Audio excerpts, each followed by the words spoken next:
Hello everyone, my name is Kanyam Kangisa and you are watching Joburg Today.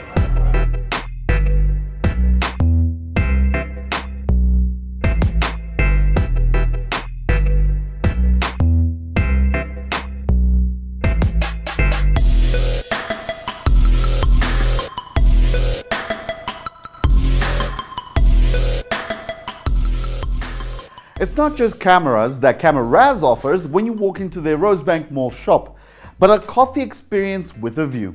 Check this out. Graham Williams has exhibited in 50 countries.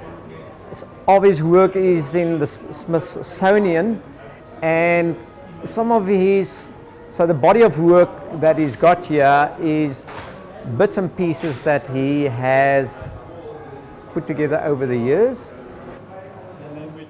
When I was 12, I knew I wanted to be a photographer, but my parents said I needed to get a degree and a proper job, so I went to university and studied statistics and geology.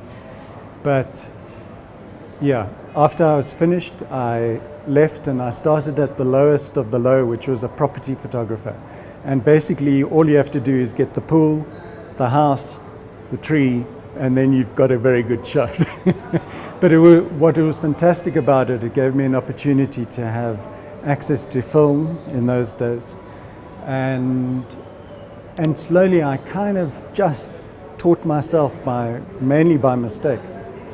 And eventually during the period between 89 and 94, I worked for Reuters news agency, and so I was thrust right into the core of change within South Africa, and the pressure on, they call them wire photographers, Reuters, Associated Press, Agence France Presse, and it's constant pressure in order to get the right photograph and to get a photograph that actually competes with those other two agencies. So it was an amazing learning curve. My particular interest is looking at the society around me and how that is evolving.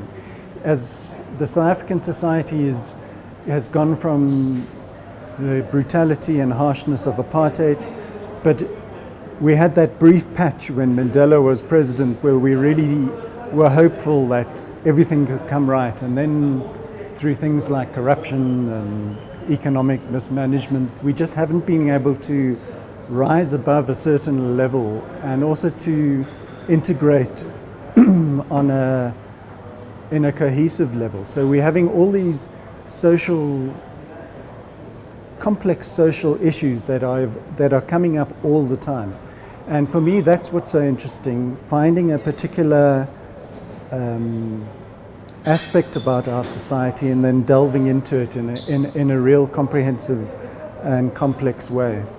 This particular body of work behind me looks at they're called born frees because they're born after 1994, so apartheid has ended. But because of the economic situation, and these kids have fallen through the cracks. They want to pursue a tertiary education, but they either don't have enough money, they have to look after their parents, economically they're just not in a position. So they might have been born free, but they're not free enough to actually have the life that they want to have. It is a coffee shop and it's a gallery, and the question is why? And the answer is, why not? Because if we're just a normal shop, then you might as well go and buy online. So this is a combined operation to create a more interesting bricks and mortar experience with the accent on the experiential side of the concept.